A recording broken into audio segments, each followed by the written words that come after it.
Extremely great to introduce our speaker today. He has had a long, well, not that long actually, but a very distinguished career with all kinds of aspects of humanism, atheism, and secularism. He is a professor at, um, well, where the heck is he a professor? Well, I had it Pitts, here a moment ago. Pittsburgh. At any rate, he'll tell us where it's at. I'm sure. Anyway, we've had him here previously about 2 years ago, speaking at a TB Core event where he acquainted us with what's going on in the rest of the world vis-a-vis the secular project, and especially as it's done in Europe, Scandinavia particularly, where he has a connection to a university in Denmark, which has produced some extraordinary results in terms of his studies in secularism, and he has been the publisher of more than a few books, like Living the Secular Life and What It Means to Be Moral, which is his latest, I believe, and also includes little things like what it means. Well, I said there. The non-religious examination of the lives of people like us, living the secular life, faith no more, society without God.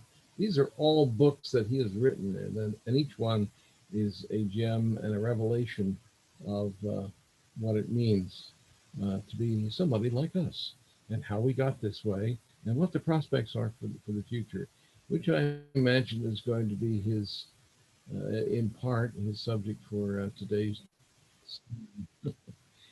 discussion. At any rate, I would now like to hand it over to Dr.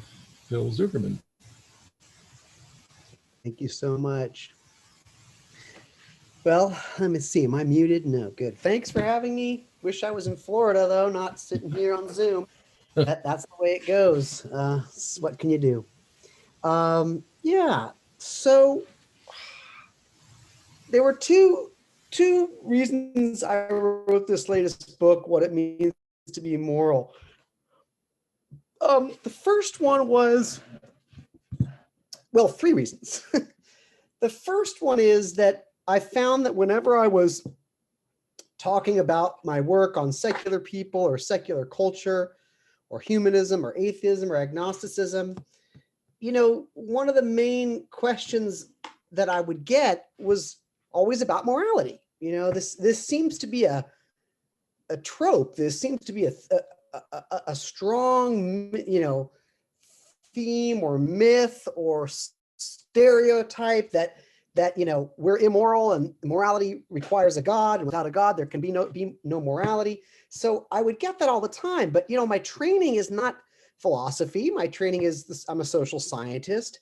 So I found myself often struggling to answer that by showing at least examples. I'd say, well, let's look at the least, the most secular, least religious democracies have the lowest murder rates, have the lowest violent crime rates, et cetera, best child care, best elder care, all that. But people, and some people were impressed by that, but others would be like, yeah, but at the end of the day, you need a God to be moral. So I started to do more and more reading about that, So that was the first impetus. I just wanted to be able to articulate it a bit better than I had been doing, how I would respond to that. The second, so I started teaching classes, and I found a lot of good stuff in evolutionary psychology. I found a lot of good stuff in philosophy of morality and ethics, and a lot of good stuff. I mean, a lot of it is impossible to wade through. I mean, what I learned from several years of reading philosophy is that philosophy may be the art of clear thinking, but it is definitely not the art of clear writing. I now have devised a scale where journalists are the best writers and philosophers are the worst, and everybody falls in between. But there are some good ones out there, obviously, Peter Singer and whatnot. So anyway, the second reason I got into this was I would sometimes have students say to me, oh, professor, I started teaching a class called the social construction of morality, and I assigned all kinds of books from all kinds of vantage points: criminology, history, evolution, evolutionary psychology, sociology, et cetera, philosophy. And every now and then you'll get a student and they would pop their head and they'd say, oh, I really wanted to take your class, but it was full. I couldn't get in. I'm leaving for the summer. Can you recommend, one book that I really ought to read? And I could never think of that one book. I could think of a particular book that talked about this particular aspect, and this book and this book. And I would sort of want to give them a whole reading list, which of course is totally unfeasible. No one even reads books anymore, so let alone a reading list. So I thought, I wish there was one book that I could hand to someone who says to me, well, how can you be moral if you don't believe in God? And I could just hand him this one book. Or how can there be morality if there's no God? And I could just hand him this one book that would do everything I wanted it to do. So I had the idea for this book. And then the third thing was an actual occurrence in my life. Maybe, I don't know, 4 or 5 years ago, I was maybe it was longer, I can't remember, but 5, 6, 7 years ago, I was we still had all our 3 kids at home then. So my oldest must have been in high school. My next one was probably in junior high. And my little one was, I guess, in elementary school. So I had my 3 kids and our dog and me and my wife, and we were driving home from my parents. My parents live by the beach. It's near Santa Monica and Malibu, if you know Southern California. We live inland, Claremont. It's about 54 miles directly inland from the beach. And so we were out visiting my folks. It was December, cold for LA. And it was a Sunday night, I think. And we had stayed for kids, got in the car, dog got in the car. We're driving home in our station wagon and across the LA freeway. And we're getting closer to downtown LA. Traffic's moving pretty good, pretty decent. We're going about 70 miles an hour. And I noticed some, brake lights start coming on and ahead of me and to the right. I think, oh shit, something's going on. I kind of start to, slow down a little bit, like what's going on here? Because it's a freeway. And then everybody starts to slam on their brakes. But I'm in the fastest lane. So I don't know how it works in Florida, but in LA, let's say there's 4 or 5 lanes in a freeway. The farther you are to the right, that's the slow lane. And the farther you are to the middle, that's the fastest lane. So we're in the fastest lane. There's nothing to the left of us except a cement divider and then the freeway going the other direction. So I'm cruising. And then, I see the car start to stop. And suddenly we come to a screeching halt because there's a young woman who's sort of prancing across the freeway, and she gets right in front of our car. I slam on my brakes, and she's sort of doing a little strange disoriented dance right in our headlights on the freeway at night. In LA, and somehow she has managed to traverse the whole, she started, I guess, on the side of the freeway and managed to traverse 7 lanes or 4 lanes rather without being killed. And then we stopped right in front of her. And you could tell she was a little dazed, hard to know if she was on drugs, battling some neurological disorder or both, or what, or homeless or what, young, petite, frail, not, and she looks at us kind of weird, and then she decides to leap over the cement divider and is now going to try to cross the other direction on the freeway, which of course is just suicidal because now she's looking at the fastest lane coming in the opposite direction. And I just kind of froze. My wife just shrieks, stop. My wife is just telling, stop her. And I kind of remember being like, what do you want me to do? Like, get her. And my wife's just kind of in a panic, like, get her. So I jump out of the car and I'm like, hello. And she kind of looks at me and I said, and she's now on the other side of the of the cement divider. And I was afraid to kind of reach for her or grab her. I didn't want her to jump into the oncoming traffic and get killed instantly and perhaps cause a huge chain accident on the freeway. And I just tried to engage her. What are you doing? She kind of mumbled about looking for her brother or something about work. And I said, well, why don't you get in our car? Just come on over. And she hesitated, and then she got in the car, and my kids just scooted over and she got in, and we shut the door, and we immediately, my wife called 911 and said, we got this woman. And they were like, well, where is she? We said, well, she's in our car. They said, are you crazy? She shouldn't be in your car. I'm like, well, she is. What do we do? Well, pull over to and we'll have someone come. So we pulled over to downtown LA, teeming with homeless people. And we saw a bunch of cops. They heard the call. They came, and we let her out and she was mumbling about stuff and clearly needed help. And then the police took over from there. And I'm going to come back to that story, but that was the first thing I wrote in this book. I wrote that story because it, to me, captured a moment of moral clarity, of moral decisiveness that, just to cut to the chase, has nothing to do with a magical, invisible deity. So those were the three reasons I wrote this book. And what I tried to do is the book has two halves.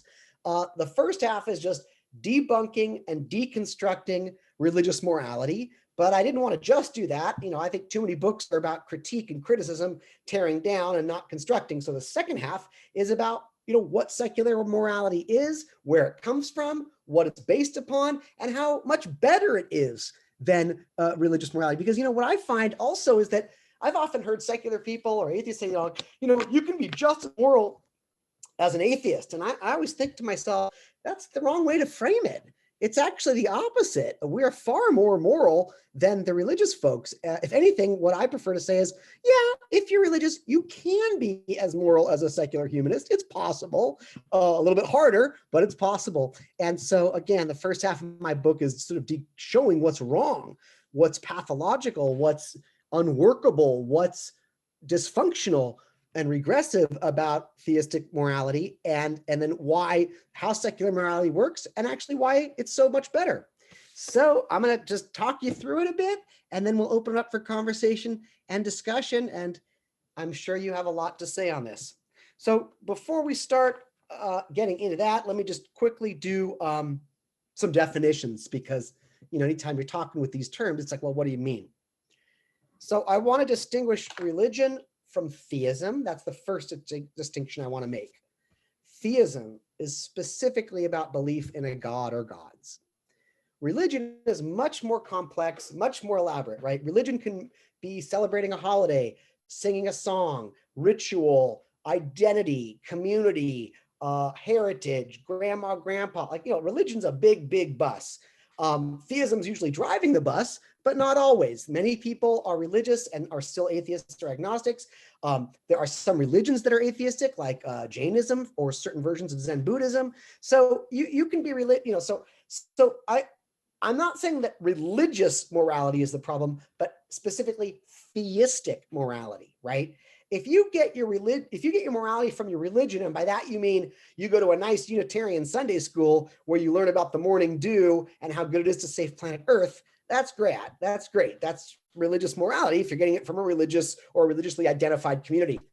Theistic morality, though, is usually what people mean. And by theistic, they mean a God-centered, God-based, and God-dependent morality. So that's really my target, right? And that is most religious morality. So when I attack a God-based morality, I think I'm getting a good 80% of religious moralities. I just want to make that distinction. There's religion, which is beliefs, behaviors, belongings, communities, scriptures, humor, et cetera, but then there's theism specifically, and that is belief in a god or gods, and that's usually where religious people anchor their morality, right? Next, what do I mean by secular?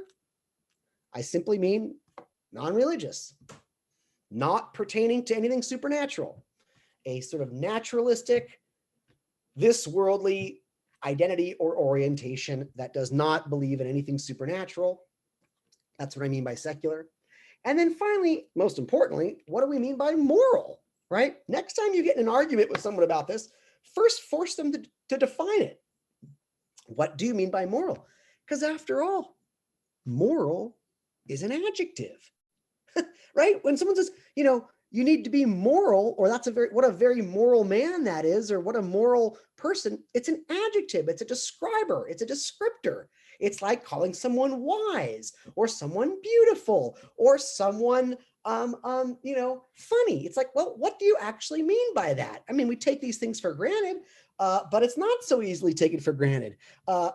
For speaking of funny and Denmark, in the Danish language, they have the same word for fun and funny. Show, it's the same word. And I remember arguing with Danes, like, how can that be the same word?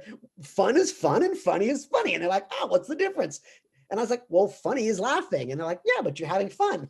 And I was like, yeah, but a roller coaster can be fun, but not funny. And they're like, ah, you Americans. So, even these taken for granted words have to be defined. So when you talk about morality, and morality is simply the nounized version of an adjective. Morality would be like beauty is to beautiful. So morality is to moral. So what do you mean by moral? And what I find is if you can define that, you will quickly be able to show that you don't need a God for it. And in fact, a God screws everything up, and we're going to get to that. So there is no, just like there's no objective definition, to smart. What does smart mean?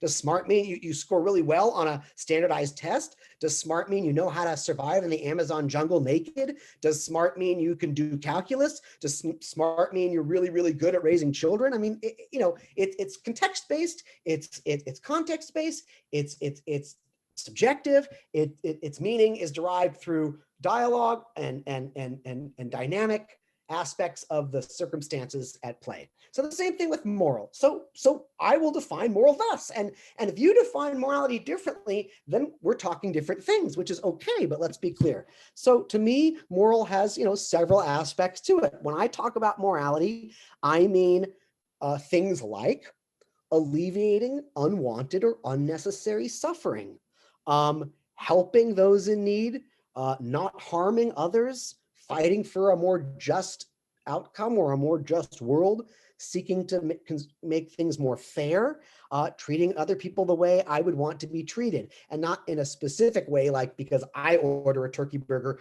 I'm going to order you a turkey burger, but in a more general way, meaning if I want to choose what I have for lunch, I will grant you the ability to choose what you want to have for lunch. So I hate it when people misstate that golden rule. It's ridiculous. Obviously, we don't mean, just because I don't want a blood transfusion, you don't get a blood transfusion, but rather, since I want to be able to make choices over my healthcare, I think you should be able to make the choices over your healthcare. So, that's what I mean by moral, right? Fighting for justice and fairness, not harming others, helping those in need, alleviating suffering, etc., etc. All right. So to make this as painless as I can, and of course I'm talking to a bunch of atheists, so talk about preaching to the converted. We need to come up with a secular version of that, lecturing to the honors class or something. I don't know, what would be the secular version? Pontificating to the erudite. Anyway, okay, so I'm going to pontificate to the erudite here. I tried to boil it down to 4 reasons that morality cannot be based on God. And in fact, if there is a God, such would destroy morality. And I use that language because I remember having so many guest speakers in my class who were religious Christians who would say, without a God, there is no morality. In fact, you destroy morality if you take God away from the picture. And I, again, in my old days, I used to think, well, we can just be just moral. And I'm like, actually, God destroys the moral enterprise. So I'm going to talk about how and why. So there's 4 reasons, and they build on each other. So the first one, ground zero, is the most obvious. There is no evidence, any objective empirical evidence, that an all-knowing, all-powerful creator deity exists. End of story. Let's go out and have lunch now. Lecture's over. Okay, that should end it right there. There's no evidence for this God. And anybody who says, well, you have to have a God if you want morality, that is putting the cart before the horse. That's like saying, well, of course we're going to win the lottery, because if we don't, how are we going to pay our rent? It doesn't work that way. So but they still, even if there was, so the first thing is there's no evidence, and I write a lot about that. However, I like to grant, let's say there is evidence. Let's say there's incontrovertible, empirical, objective evidence to the existence of an all-powerful, all-creator deity. So I'm willing to concede that point. The next problem is number 2. We seem to be unable to agree on how to interpret the moral dictates of this deity. So the second problem is interpretation. So let's assume this God does exist. I don't know where he is, on planet Kolob or whatever. What does he will? What does he want? What does he require? How are we supposed to live? And the history of theism, forget atheism, the history of theism is debating and fighting and killing over disagreements about this. And I don't just mean, sure, way back when, are we supposed to have slaves or are we not? Are we supposed to eat animals or are we not? Are we supposed to have one wife, 10 wives, no wives? I mean, even within the most narrow divisions, Anne Lee said that God said no sex at all. John Humphrey Noyes of the United Perfectionists said we're all supposed to have sex with each other. Joseph Smith, this is all within the same amount of decades, said, nope, a man can have 10 wives, but a woman can only have one husband. The Quran says this, the Torah says that. I mean, no one can agree on even basic issues of justice and punishment. So from what to eat to how to marry to who gets punished for what reason, why, no one can agree. So that's a pretty terrifying situation where there's an all-powerful deity who knows how we're supposed to live.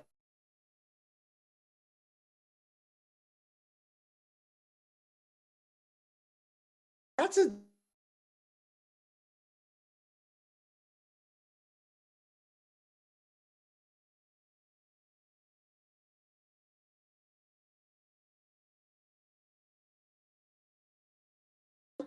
that there is a God.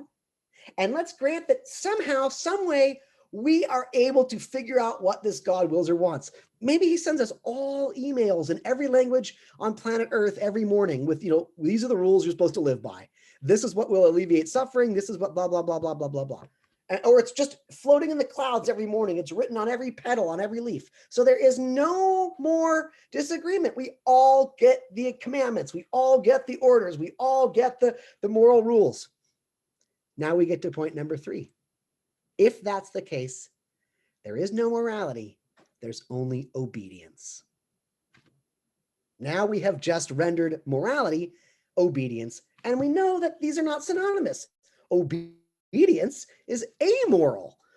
Obedience is the sloughing off of moral responsibility. Obedience is the avoidance of moral deliberation. Obedience is turning oneself into basically a robot. My dog is very obedient, very lucky. I got a great dog. She'll do, whatever I say, she gets it quickly. She's still trainable. She's 10 years old. If I wanted to change something or do something differently, 1 or 2 no's, she's got it. I wouldn't call that moral. I wouldn't call that moral.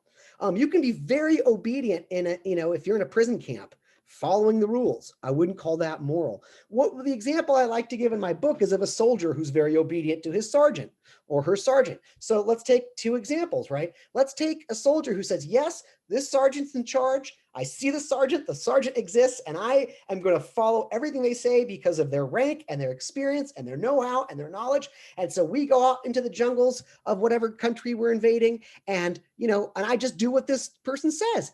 Now, on day 1, the person says, okay, we're going into a village here, and this village has been suffering, and we're going to hand out food and first aid to all the children. Aye, aye, sir, I do as I'm commanded. So I go in and I give first aid and food to all the children. And then the next day, my commander says, the next village is full of VC. We're going to kill everything that moves, every man, every woman, every child, every chicken. And I say, aye, aye, sir, I'm obedient. And I go and open fire. And you just can switch each day onto what I'm commanded to do. And you see that I am no longer a moral being. I have abdicated my moral compass, my moral responsibility as a thinking, feeling, conscious human being. This is why the Nazis were not allowed to say I was just following orders. That's what we learned from that. You can't do that at a certain point. That is an abdication. That is immoral in a sense. If you're going to say I was just following orders, and yet that's what theistic morality reduces itself to. I was just following orders. It's amoral, and it goes against everything that we think of when we think about what it means to alleviate suffering, help those in need, et cetera, et cetera. And guess what, folks? Just to keep it really interesting, I'm even going to grant that third to the theists. I'm going to grant that there's a creator God, even though I see no evidence. I'm going to grant that we can all agree what this God wills, even though that's not the case. And I'm even going to grant that we all agree to just be obedient to this God. Just like when a pilot's flying the plane and that pilot says, hey, I need everybody to shift to the left. We don't question. We just go, yes, sir. You know how to fly a plane. We don't. So I didn't create, ringworm and cancer. So I better follow the deity that did. I didn't create cactuses and mud. So I'm just going to, yes, that's right. I'm going to be obedient. Then you get to the 4th problem, which was already broached by Plato in his Socratic dialogues from over 2,300 years ago, the Euthyphro dilemma. And that goes simply like this. In a nutshell, because moral is an adjective, it's a great dialogue and it's a great story, and I try to modernize it in my book, and I don't want to belabor it, but basically Plato writes a dialogue starring Socrates. Socrates has been called into the basically like the district attorney's office, so to speak, for his own issues that they're investigating, but he meets his old friend Euthyphro, who's there to turn his own father in and blah, blah, blah. So they get into this conversation about what it means to be moral or pious, but we can just insert moral there. It works both ways. And Euthyphro says, well, that which the gods will or command is moral. And Socrates, being so smart, says, well, does God command these things because they are moral, or are they moral because God commands them? And both are prongs against a theistic morality. It's a double-pronged attack. If you take the first, which is that things become moral by virtue of being commanded by God, that means it's arbitrary. God could command anything, and by virtue of it coming from God, it's moral, and if anything can be moral, then moral is a useless adjective. If God can command us to feed the hungry, and that's moral, or God can command us to eat the hungry, and that's moral, then moral becomes a useless adjective. All we need to say is God commanded it. Saying it's moral is redundant. Like if it came from God, and suddenly we have destroyed the concept of moral. And then if it's the other way around, that it's God commands it because it's moral, that means morality exists independently of a God, and God simply recognizes it or smells it or is aware of it, but he's not necessary. And so to me, all four are devastating to theistic morality, but even if you grant 3 out of the 4, you'll end up at Euthyphro's dilemma. So I think that any system of morals or ethics, which, to frame it differently, number one, rests on imaginary, unprovable, fantasy-like infantile projections, is a house of cards. Any ethical or moral system that has no way with which to interpret, even in a secular system, we argue a lot about what's moral, but we can at least construct some type of measurement. We can say, well, it alleviates suffering, or it causes people to live longer, or we can argue about those too. So that's kind of okay. Obedience for sure. Any moral or ethical system which forces you to abdicate your own conscience, your own ability to register how your actions are affecting others. Any moral or ethical system that says to you, it doesn't matter what you feel about it, it doesn't matter what the other person experiences as a result of your actions, as long as you follow orders, that's moral, is, I think, inimical to any ethical system. And then, of course, it doesn't really, if there's a God and morality just comes from this God, there's no use for the word moral at all. The adjective becomes meaningless if it's just whatever God commands. So there's more to it, but you got the idea. Then what I talk about is, well, where did our morality come from? And that's pretty obvious, natural sources. So when I say, where did our morality come from? Let me remind you, what I mean is, where did our desire to alleviate unwanted suffering come from? Where did our impulse to help and not harm come from? Where does our desire to fight for justice and experience and manifest fairness come from? Where does the idea to treat others the way we would want to be treated come from? And we don't all feel these to the same degree, obviously, and I can account for why there are differences, and I do in my book, but I'm not going to get into that today. So what are the possible sources to that? Number one, most obvious, our evolutionary past as social primates. So for 99.9% of the time that Homo sapiens and our immediate primate ancestors lived on this planet Earth, we lived in small groups of between 20, 70, 75, 80 people, living in and among nature, foraging, hunting, gathering for eons, for millennia, right? And that's how we lived, as group pack animals, as group pack mammalian primates. And at the end of the day, those groups that cooperated better, understood each other's feelings better, develop empathy and sympathy, could have a theory of mind, kind of understand what someone else may be thinking or feeling at a given moment, who took care of each other, who took care of their sick, who took care of their elderly, survived better and had a higher chance of their genes being passed on to yet another generation. And those groups of people that were full of selfish, brutish, overly unnecessarily violent, unempathetic, unsympathetic people died out. They didn't compete as well at that group level, and they didn't see their offspring carry on their genetic coding to the next generation or the next generation. So those groups that developed the neurological capacities to care about others, to be team players, to be fair, to be just. And again, those weren't the only things we developed. We still kept the ability to be aggressive and jealous and mean and violent, but those were not predominant. If they were too predominant, we died out, or those groups died out.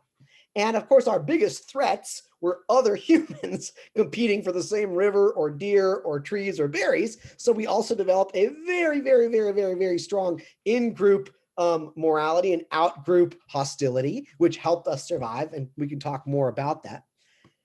But at the end of the day, the tendencies to care are stronger in us and more predominant than the tendencies to hate. Those tendencies to hate are there, and they're easily tappable, they're easily excitable, but they are not predominant. If they were, we would have killed each other out long ago.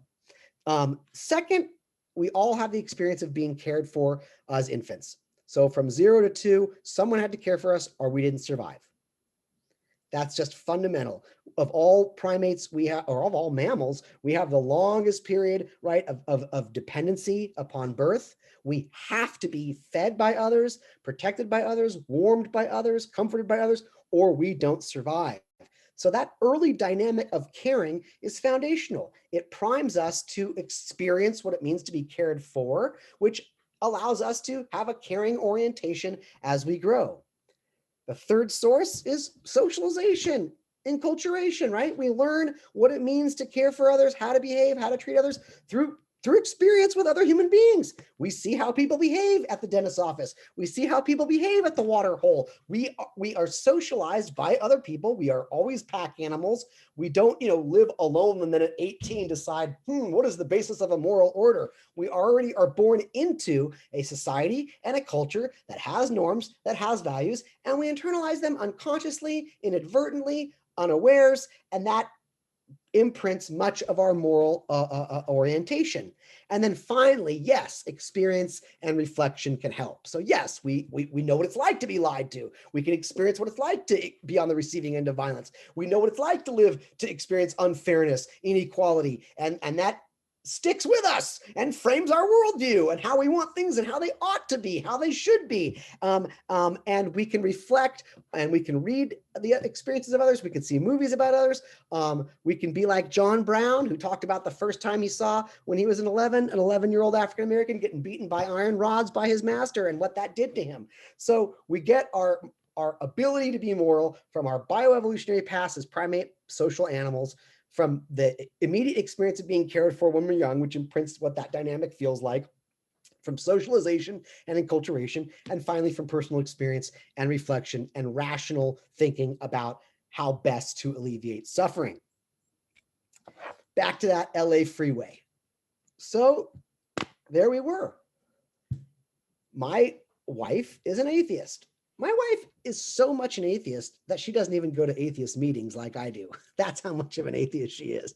And what I mean by that is my wife is so secular that, even being part of a group about secularity is just not on her radar screen. She's got other things that interest her, from art to furniture making to whatever she's got going on, archives, movies, et cetera, et cetera. So here's a woman who has not been a believer her entire life, who has not read, she's a voracious reader, but she's never read Kant. Lucky. She's never read, any great work. She's never read Nicomachean Ethics by Aristotle. She's never studied morality or ethics in that deliberative sense. So she's not a believer, and yet she had a visceral need to not see another human being smashed to smithereens by oncoming traffic. Wasn't in her self-interest. In fact, she put us at risk. She put her children at risk We're on a freeway in LA. Someone could have rear-ended us. I mean, fortunately, traffic had stopped, but I mean, we invited a stranger, clearly an unstable stranger. And I don't even want to say we, she did. I was following orders. I was obedient. I was a good husband. And she brought this woman in for the only reasons I can think of: an innate understanding of what it means to suffer and not want to see another person suffering, which has to be part of her bioevolutionary past, her cell memory, her cortex, the way our brains have developed the ability to be empathetic and sympathetic, which is neurological, bioevolutionary, and how she was raised, what she has experienced, and so on and so forth. Now, I'm going to end by saying, okay, this is all hopefully good and fine, but does it have any real world relevance, real world applications, and real world manifestations? And I'm going to argue, yes, if you look for them. And I'll give you an example. The one I like to put is, if we look at the great moral or ethical questions of our day today, where is there suffering? How best to alleviate it? Where is there inequality? Where is there injustice? Where is there unfairness? Where is there need? Where is there suffering, right? These are the kind of questions if one fashions oneself an ethicist, ought to be asking. And what we find, and I can broaden this to the global world, but I'll just stick to the United States, is that because secular people basically ground their morality on empathy and sympathy and caring for others, and not wanting others to suffer, what we find is that if you take a lot of people who ground their morality consciously or unconsciously in empathy, sympathy, and caring for others, not wanting to suffering, versus those who ground their morality in obedience to an imaginary deity, we see very real world differences on the great moral questions of the day. For example, who is more likely to support women's rights? The more God-believing you are, because there's a gradation of theism, right? You can be kind of, maybe there's a God, maybe there isn't, all the way to, yes, there's a God and I speak to him every 2 minutes, or he speaks to me, whatever, or both. The more God-believing people are in this country, the more opposed they are to women's rights, and the more atheistic people are, the more supportive they are of women's rights. And again, it's not hard to figure out why. Gay rights, same correlation. And these are just correlations. It's not that every theist is against women's rights and every atheist is pro women's rights, but the correlations, the averages, are strong enough to see real consistent patterns. Gay rights, same pattern. Transgender rights, same pattern. African American rights, same pattern. Asian American rights, same pattern. Latinx rights, same pattern. Jewish rights, same pattern. Palestinian rights, same pattern. Tibetan rights, immigrant rights, animal rights, environmental protections, death with dignity, anti-capital punishment, sane gun laws, stem cell research, reproductive rights. In fact, on just about every moral question of the day, from AR-15s to global warming, to how to deal with COVID, to you name it, the more secular people are, the more of an empathetic morality they express in the positions they hold and the way they vote. And the more theistic people are, whether they're Christian theistic, Jewish theistic, Muslim theistic, the more unempathetic, hostile, cruel they find themselves on these moral questions, the more uncaring, unforgiving, draconian. So to me, it's like, it's not just, speculative. It has real world consequences and real world manifestations. And I think I'll end there. Thanks for listening, everybody. Happy to open it up. Thank you so much. That was quite stimulating, quite thought-provoking. So we'll open it up to questions. Please raise your hands so we don't get people talking over each other. And I see that Eileen has got her hand up. Please, you need to unmute. Sorry, that was actually my clapping, but sorry. As far as we were discussing, how some people would be like sort of caring and some aren't. And I've been coming across a lot of people that it's not that they're not caring, but it's almost like they're jealous of somebody and they're hoping that somebody will fail. And that's what I came across when I was about 20 years ago, I found somebody like that. So, and that was only, I just think sometimes people need to have their own demons come out and they pass it on to others. And that's where religion comes in. I agree. You know, personality is complex. Our experiences in childhood are very, very formative. Um, there's no question that, you know, there's a range of dispositions, orientations, emotional proclivities, no question about it. So yeah, it's not, as a secularist, I don't say, oh, you know, all theists are, you know, these obedient, you know, amoral beings, and all secular people are just, you know, the greatest, sweetest people on planet Earth. No, we all have our, you know, what you described, a kind of Schadenfreude possibility. We can all be petty. We can all be cruel at times. We can all be jealous at times. But the difference, I think, is we can analyze that as scientists. How does this function? Why does it function? Or we can say, oh, there are demons, right? there's angels and demons. I mean, it's such a horrific way to understand humanity, right? Rather than using the best advances in neuroscience, in psychology, in child development, where we can understand these things and even do a better job to control them, to alleviate them. Or we can say, you know, there's these mystical, magical forces at play. And that's dangerous, actually, to just say it's satanic, it's the devil, which is so awful, you know. So Yeah. thank I just like the movie The Bad Seed. I don't know if anybody else saw The Bad Seed. That's an old classic, wasn't it? Yeah, and that's the kind of person I was dealing with. That was like sort of sneaky, and all I'm saying is that would have been a better way to explain, you know, instead of the demon coming out, would be they were bad seed. Yeah. And then they grow weeds. Okay. I hope it wasn't your accountant. Thank you, Eileen. Jim Peterson. You're muted, Jim. I need a sign that All says you're right, here I muted. come. Full blast. Kaboom. Well, yeah, I felt completely validated by the experience of listening to you describe my general outlook in terms of morality and its basis in naturalistic evolution. Because we are all social creatures, and we became the way, there's no need to have a deity to explain why we behave the way we behave. But on the other hand, there is the persistence of the theistic interpretation of behavior and moral behavior that presents us with enormous problems.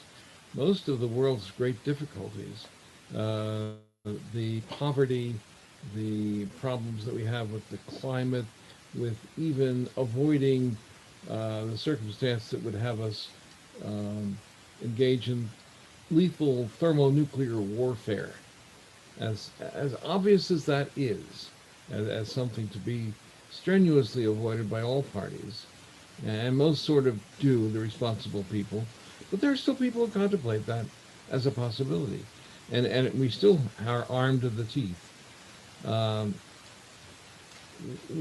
What can we do actively, proactively, to try to move the situation? And I mean by we, I mean humankind generally, or even if you have suggestions for individuals.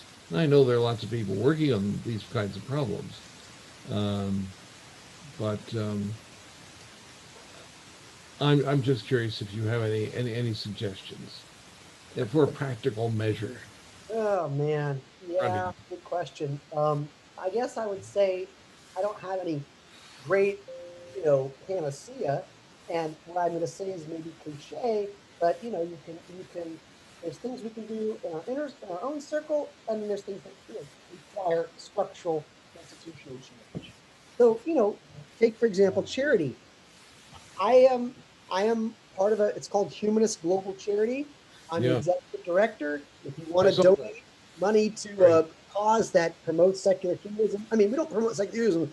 We try to alleviate suffering from a secular humanist vantage point, but you know, we build orphanages and provide women with um, um, funds to start businesses, et cetera, et cetera. Okay, so that does a certain amount, but at the end of the day, that kind of charity uh, while I'm happy to be part of it and it's nice to do, isn't going to, I'm a sociologist. Like, big change requires structural, institutional, national endeavors.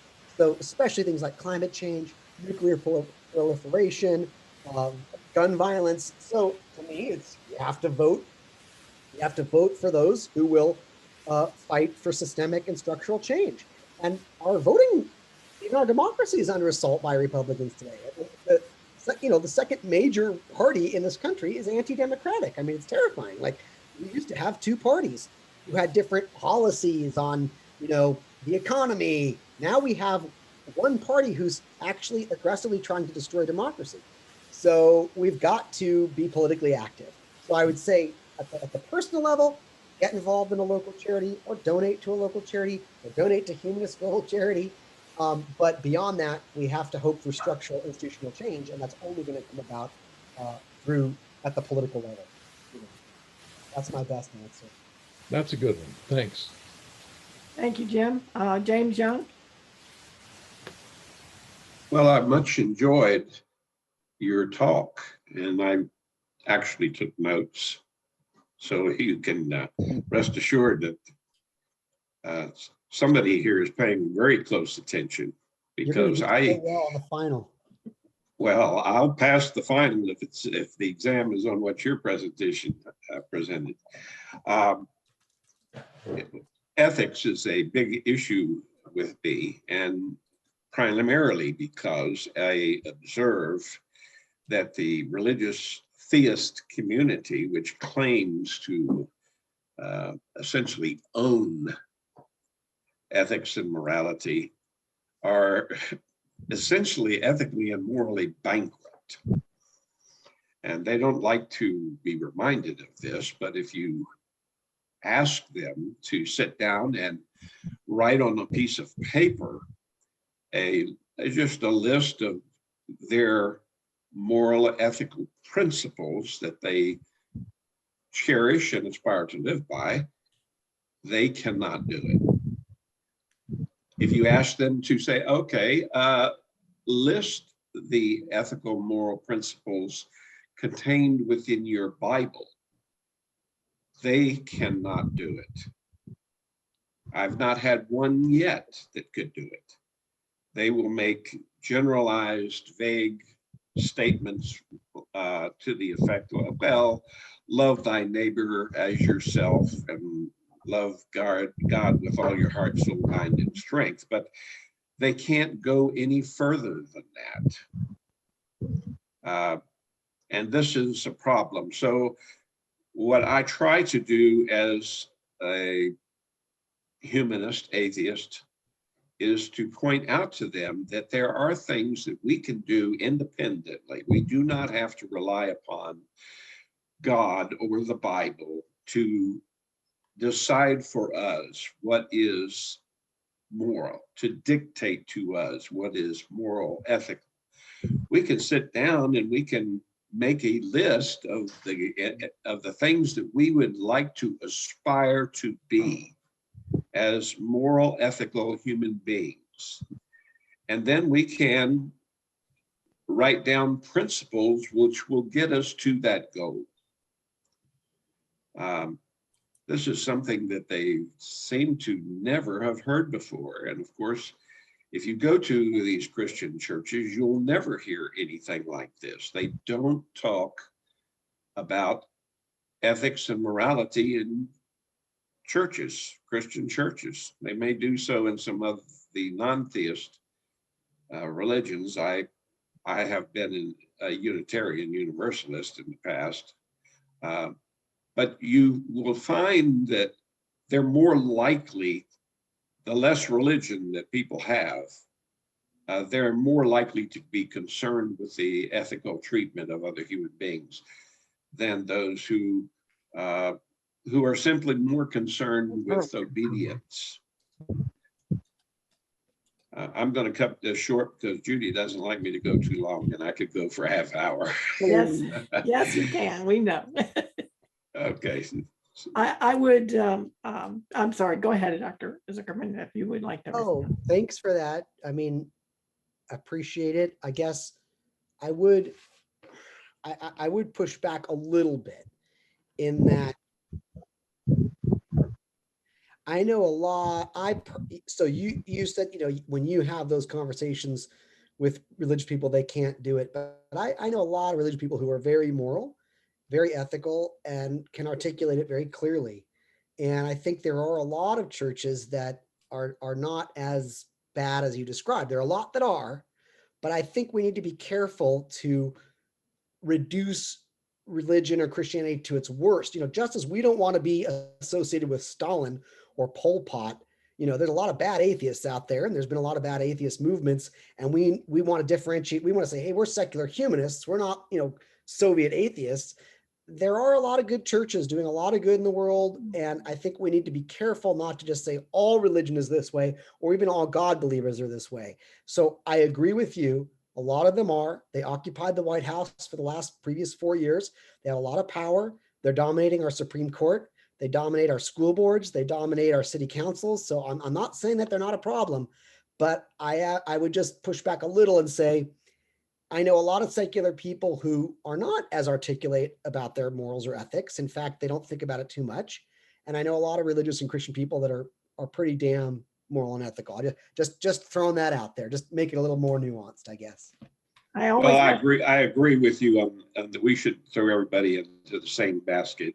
Yeah. And it depends on whether you're a fanatical fundamentalist or a liberal Christian. Exactly. But I usually ask them the question, is there any crime against humanity that you would not be willing to commit Oh yeah. if at the behest of your God or with the consent of your God? Exactly. And I usually get the answer, there is nothing that I would not do if I believe my God wanted me to do it.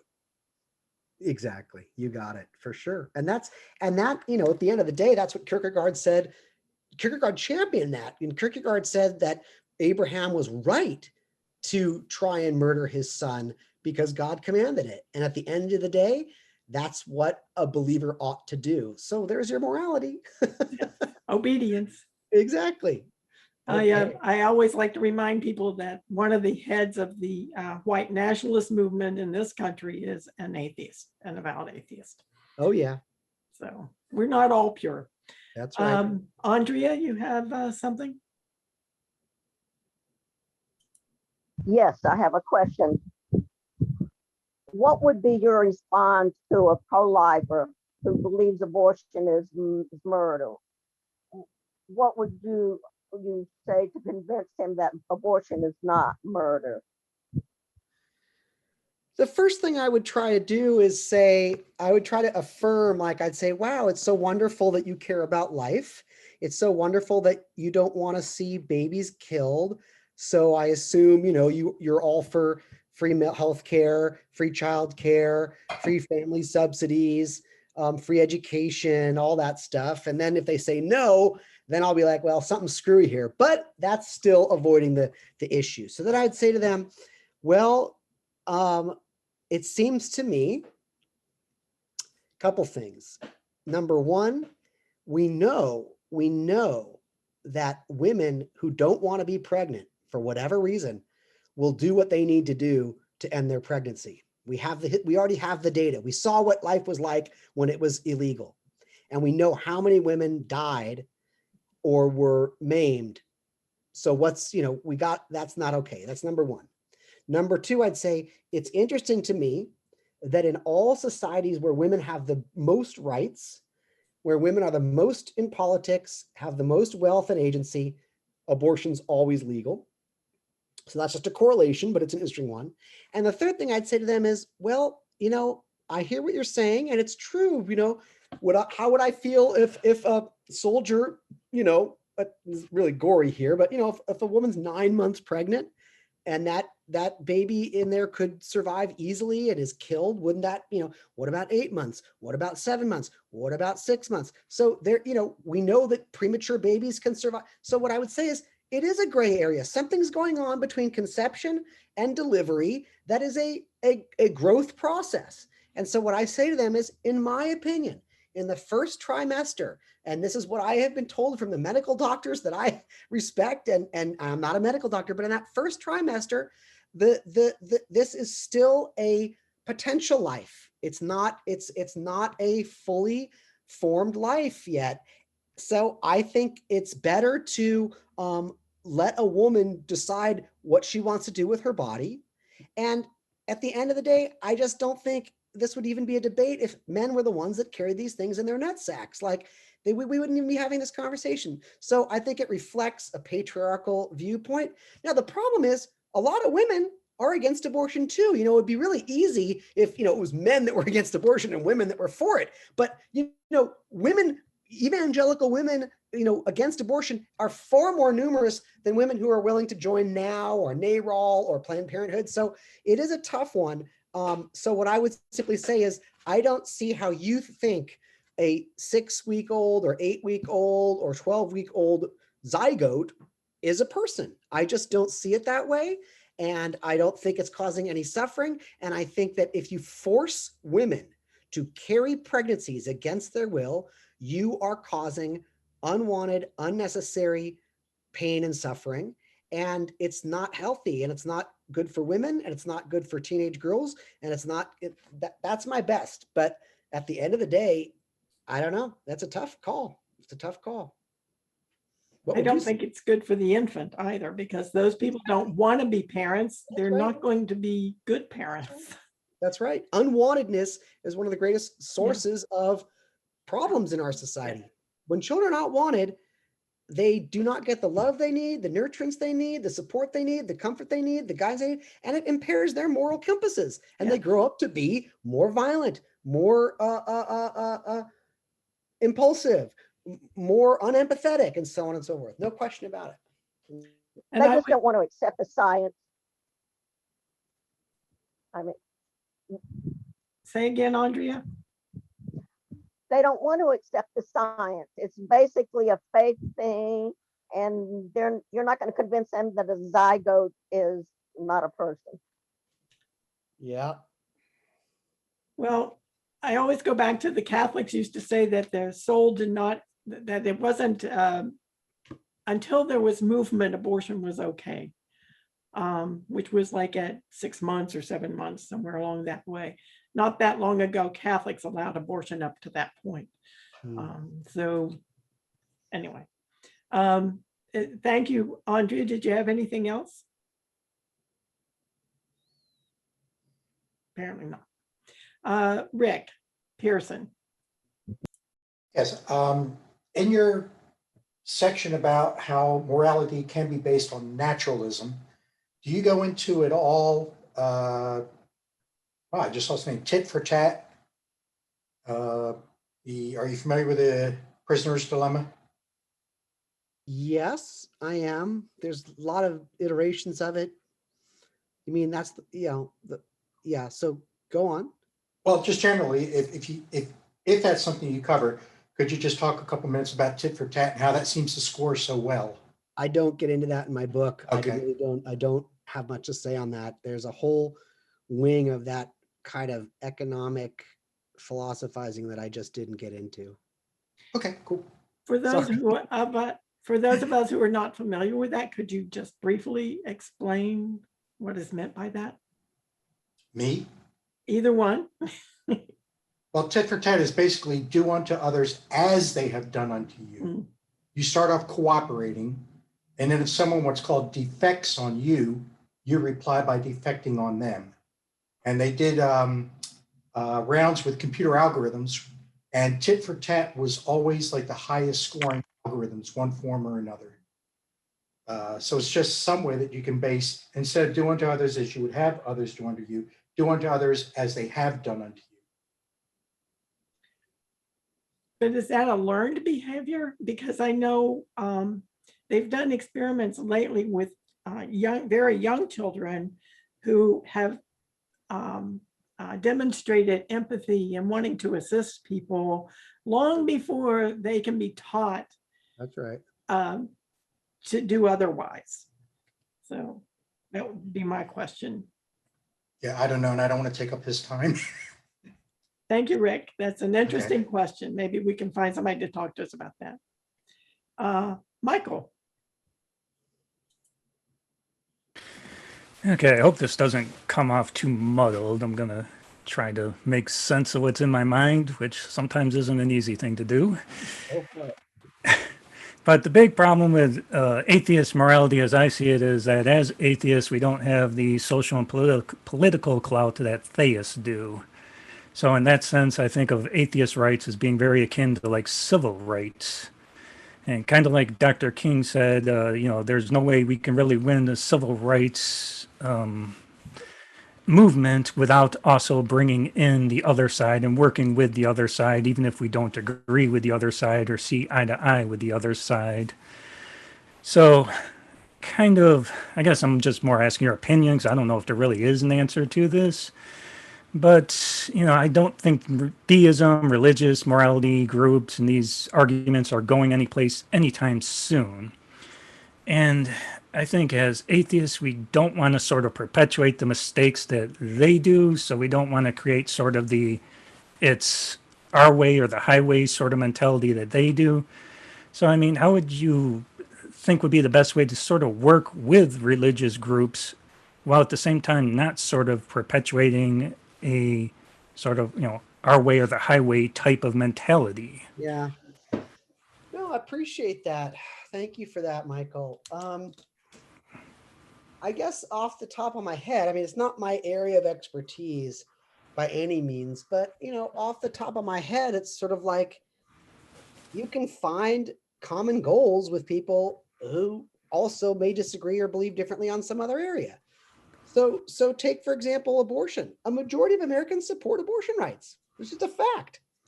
In every national survey I've ever seen, it's not a large majority, but a majority are in favor of women having the right to an abortion, in the first trimester, for example. So most of those people are religious. So we can work with them on that issue. And if they want to believe in a magical God, whatever, that's fine. Whether it's gun rights, prison reform, civil rights, like whatever it is, I think we just have to decide what's more important. Do we want to have an argument about whether there's a God or not, or do we want to get something accomplished, right? And I notice, just to be honest, personally, I notice a funny thing in myself. Whenever I see a politician who's really religious do something that I really hate, so let's say Mike Pence, or oh God, who was that? Who was the Attorney General? The guy looked like a bulldog. William Barr? Yeah, William Barr. Whenever I would see these scumbags doing something so horrible and nasty, I would find myself being kind of blaming their Christian fundamentalism. I'd say, oh, they're Christian fundamentalists. They're just idiots, and they just believe in this stupid crap, and they're destroying the earth. However, when there was that guy in Georgia running for Senate, Warnock, Warnock. I was just like, go, go, go. He's a pastor. Yeah. That guy loves Jesus and loves his Bible. I didn't care. He had the same politics as me. And I was so happy when he won. I'm dancing in the streets. So I noticed that I do that a lot, right? And so you got to ask yourself, what's really going on? Am I scapegoating religion? Or am I, or do my politics sometimes trump it, or what's going on? And so, yeah, at the end of the day, I'll take a Martin Luther King who loves Jesus over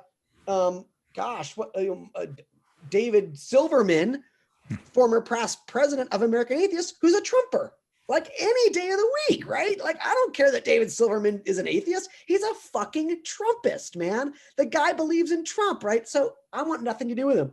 So I agree with you. So I think we need to make coalitions, and a big part of that is our own branding. So when we approach religion, say, yeah, we are Atheists United of Florida. These are our morals. These are what we care about. We want to work together on this so that we defang the prejudices against us. And that kind of gets to your point, Michael, too, about do we have political power? Do we have political clout? And the answer is no. When Barney, I forget his name, Barney Frank, Jewish guy, was a very, very strong congressman from Massachusetts for decades. I was Jewish, kind of nerdy, and gay. He came out as gay in the 80s. So this is This is when being gay was like being transgender. It was really hated and despised. And yet he had a very, very successful political career. What he could never do in office was say he was an atheist. That was political suicide. And he said so afterwards. He was like, if I wanted to be taken seriously by anybody, that could not be on the table. So there are atheist politicians. We have a free thought caucus now. We finally have, I think there's like 14 members of the Congress who have joined, who are out secular supporters in the Free Thought Caucus. We got to donate to their campaigns. We have many world leaders who are out atheists. Jacinda from New Zealand, perhaps the most respected world leader who navigated COVID better than anybody, is an out agnostic. There have been leaders in Europe, in South America. Oh God, what's his name? Jose Mexico, I think, was an out atheist, and he's a beloved leader. So there are every now and then out secular humanists. I agree, whoever put that thing in the chat, that Trump is probably an atheist. I mean, the guy clearly, doesn't give a shit about anything but himself, never read the Bible, but he wrapped himself in the, bullets and swords of the Christian right, and it was to his great success, and to the nation's and the world's great peril. But so I think if we're out more about being atheists, people will go, oh, we're nice people, we're ethical people, we're moral people. We might be able to get on a city council or get on, be a governor or be a politician. And so I would like to see more of that political clout taking place so we can make those structural changes. Yeah. Thank you, Michael. Anything else you want to ask or comment on? No, I mean, it's just something I come across a lot. I work with social services, and lots of times it's kind of like I have to work with these religious groups, and they'll be like, oh, you're a really good Christian. And I'm like, no, I'm not. Not at all. That's a perfect example, Michael. I thank you for sharing that. That's a perfect example of that in that context. I hear that from so many people. I have interviewed people who work in, for example, drug rehab, and everybody assumes that they're religious. They're actually not, but they can't be out because it's so. I have interviewed so many doctors whose staff, all the nurses and all the staff, are strong religious people, and the doctors are atheists. But they of course don't want to be out about that because they don't want to make other people uncomfortable. And then there's the stereotype that they, what? My nephew Robert married a nice Catholic Brazilian woman, and his family to this day, they just can't. Robert's the sweetest guy, wonderful husband, wonderful father. They can't wrap it around their heads that he's not Catholic. They're just like, you're such a good person. Yeah. So we have a branding problem. Yes, we do. Changing. The numbers are going our direction.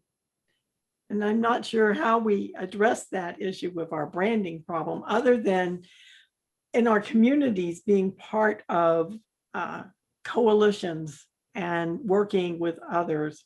And it's really the other, not to switch gears on you, but the other thing I wanted to ask about is the morality question as a group. We have people in our group who run the rampant of very conservative to very liberal. And how do we find the definition that we can all agree on as to what is moral, what is ethical? We may not be able to. That's the story of humanity. We will always be debating and discussing to no end. It'll never be settled, right? We will never fully settle what it is to be moral, what it is to be ethical. And yet we are compelled to have that conversation always. So, take a little breath and realize, like, this is part of the deal. Discussing, disagreeing, debating endlessly. And then there's questions about, and what you just said is like, is atheism enough of an umbrella to keep a group together? Maybe, maybe not. It kind of depends on your context and your circumstances, because at the end of the day, political divisions could be very rife, racial divisions. I mean, there's a lot of things that divide us up. And can we really unite just around atheism? I think it's possible, depending on the context. I think secular humanism is a bit easier because you can say these are our values, these are our principles, or separation of church and state. People can get around, even right wingers, some of them. But what I would say with the people in your own group is, again, it's just basic: start where you agree and go from there. So I don't know, let's say it's guns, like, can we all agree on this? Okay, how about this? And you just try to make it incremental. And then at the end of the day, try to appeal to their belief in empiricism and evidence. Say, you're an atheist. You're supposed to believe in evidence. You're not supposed to go with just your gut feeling. So let me show you the evidence. Here's what happens when societies enact sane gun laws. Here's what happens when they don't. Here's what happens when societies get rid of the death penalty. Here's what happens when they keep it. Here's the evidence, Now, at the end of the day, there's going to be some things that transcend evidence, and that's when you get into the realm of oughtness and how ought we live, and then it becomes values, and it becomes blurry, like, eating animals. I can't prove it one way, ought we eat animals, ought we not? Hard to prove at the end of the day, but you do the best you can. It's healthier for you to not. We actually had a friend who was very active in the secular humanist movement who was anti-abortion. And that was a hard one to deal with. Jim Young, you have another question, comment? Yeah, I wanted to comment on the difference between secular morality and theist morality. My observations are, from talking to theists and having been one myself, that theist morality has nothing to do with human rights. It only has to do with pleasing God. That's right. And so therefore, if you talk to, and I'm going to refer to a fundamentalist Christian because they're the extremists. Right. If you talk to these people, they don't care about freedom, equality, and social equity. It's the last thing on their list of priorities. The only thing they care about is pleasing God. If you try to talk to them about the abuses that are present within the Bible, they worship and make heroes out of the perpetrators of all of the evil deeds that are, in the Old Testament history or throughout biblical history. They fail to condemn any evil deed that exists in the Bible. They will not condemn a single one. And they will consistently blame the victims for what has been done to them.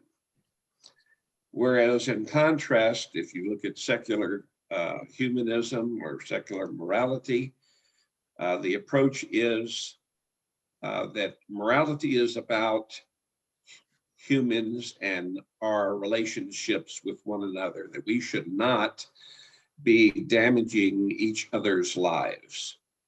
And there's really nothing in secular morality that gives a shit about deities or the supernatural. We're really the opposite of religious or theist morality. We care about human beings, we care about the planet, and we care about animals, and we care about our stewardship to the ecosystem and the environment, and all of these things, which actually holds us in stark contrast to the values that are present within theist communities.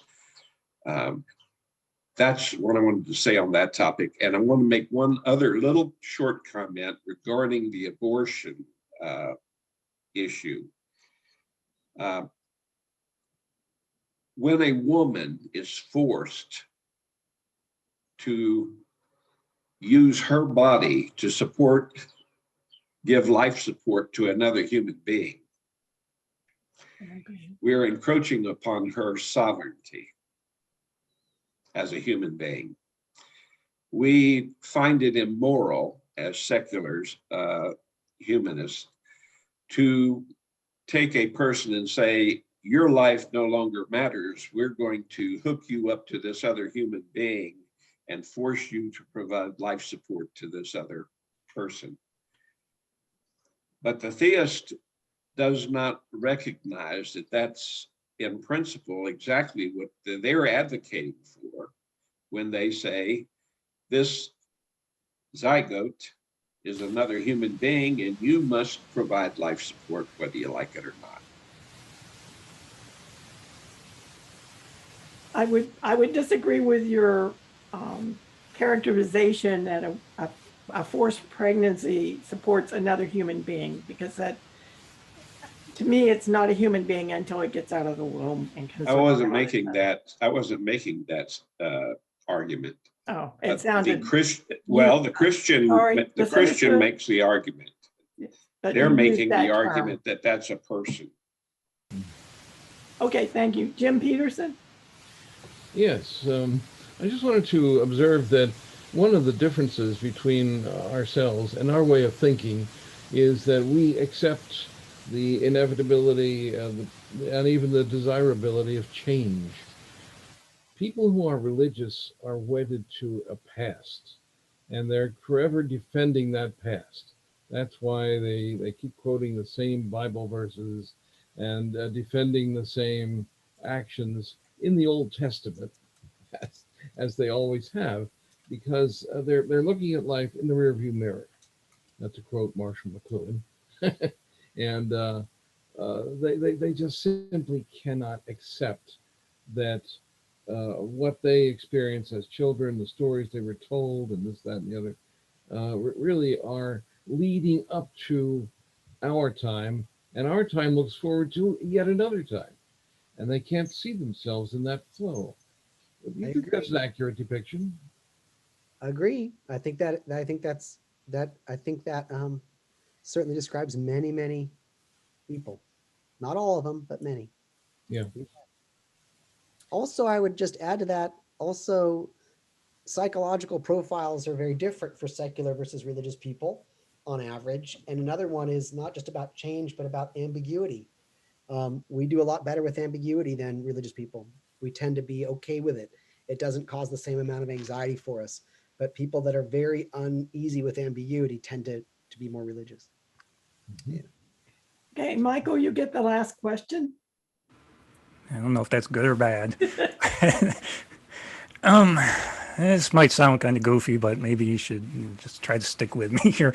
With theism, a lot of their reasoning for their morality isn't based on scientifically minded reasoning. So a lot of it is based upon, you read the Bible, you sing the songs, you do the prayers and all this. Do you think as atheists it might maybe do us some good to maybe being a little bit less reasonable when we're promoting atheism? Like maybe we need more atheism in entertainment. We need more atheists say pro songs. Maybe a atheist, we shall overcome sort of equivalent. Steve Martin actually wrote a song for atheists. Yes. Now you're getting into kind of marketing strategies, really. What is the best? I think Maybe we need that. Yeah, I do. I think we need all of the approaches. I don't think so. We need the soft sell and the hard sell. We need so let me give you an example. What I've noticed is, okay, let's take TV shows, for example. I watched the Brady Bunch growing up. Okay. I watched every episode a zillion times. What's interesting about the Brady Bunch is there's no religion. Now, are they atheists? No, we never heard Peter talk about being an atheist or mom talk about being an atheist. It wasn't on the table, but neither was religion. And so what that meant was a whole generation of Americans grew up watching a family that was by default secular. They lived their lives. They went to school. They fought. They got over, who stole the cookie jar. Like they had their normal silly things without religion, which in a sense is a kind of unconscious promotion of secular humanism. And the reason I say it's unconscious because the producers weren't like, hey, let's promote secular humanism. And the viewers aren't like, hey, let's learn about secular humanism. They're just simply watching a show. But it is religion less. So that's one way to do it. One thing is we just do things without religion. We promote our values, our ethics, we do good in our jobs, we make friendships, and we're just not religious. That's the more soft sell. Now there's the hard sell. Sure, that's where we are explicit about it. So the Jay Stark or whatever his name is in Iron Man, he's an out atheist. And my kids know this. They watched the Iron Man and like, wow, did you know that Iron Man was an atheist? And it's kind of neat and it's kind of interesting and it's kind of cool. Or we have, famous people who come out as atheists, people like Jodie Foster, people like Pat Tillman, people that, are open about it. So my point was, I think we need all of it. I think we need aggressive atheistic slogans and songs and personalities and radio stations and TV shows and news sites. But we also need to know that society is secularizing in other softer ways too, or not explicit ways and I think they are both needed. And I think they're both of value. So yes, I think it's great to have, atheists out on the boardwalk giving out literature. Does it convince most people? No, but it just might convince that 12-year-old or 14-year-old who happens to walk by and then looks it up on the web later that day.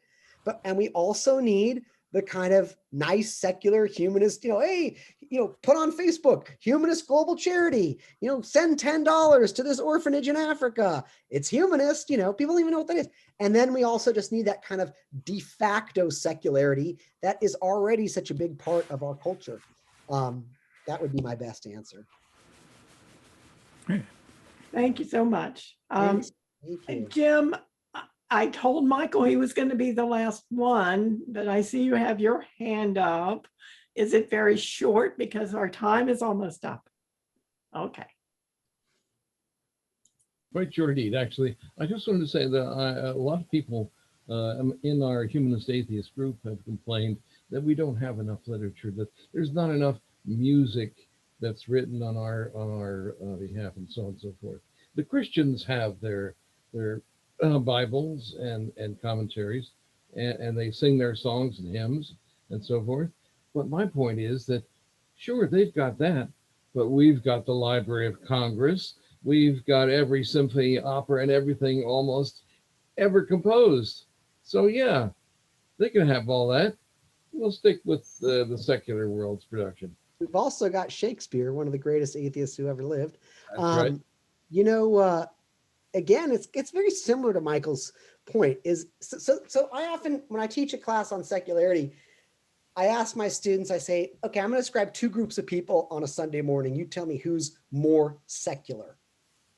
A group of people who get together and play pickup soccer at the local park, or a group of people, or the atheists and agnostics and free thinkers of the Inland Empire who meet at, Fat Burger for a breakfast every Sunday.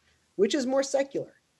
And the point I'm trying to make is the soccer players are secular by default. They're just, it happens to be secular space. There's no religion present. It's not on their agenda.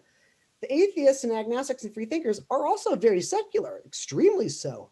And yet they're probably talking a little bit about religion, in a negative way. They're critiquing this aspect of religion. They're critiquing the religious mayor. They're critiquing the Christmas decorations on City Hall, whatever it is, but they're still consumed with and interacting and engaging with religion. So who's more secular? They both are secular, but you can see they come in different flavors. So I would agree with you, Jim, that you can listen to any symphony. It is secular. You can, unless it's Handel's Messiah. I mean, you can listen to, much music is secular, but you can so if you listen to, for example, Mrs. Rock, no, there's heaven in there. If you listen to, Let It Be, no, there's Mother Mary. I'm just trying to say, like, John Lennon wrote Imagine, which is an explicitly atheistic song, but he also wrote songs, like Beautiful Boy that had nothing to do with religion. And so we're secular by default or by, so again, I like both. There are a lot of people, musicians, who put out specifically humanistic,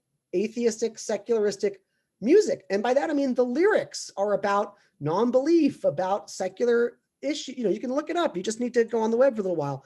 But then there's all the music out there that's just secular by nature or by default, which I agree is out there too. And yeah, I mean, look at Shakespeare's plays. He's probing the human drama, and he is an atheist. I also like the films of Ingmar Bergman. He was an atheist and struggles with that a lot in his films. So there's a lot out there. Thank you all. Thank you so much. it's been quite a pleasure. And I really appreciate your joining us and giving us your time. It was just wonderful, quite thought-provoking and stimulating. So I think we'll have a lot of things to think about over the next few weeks and months. For having me. So go back, enjoy the rest of Father's Day with your kids.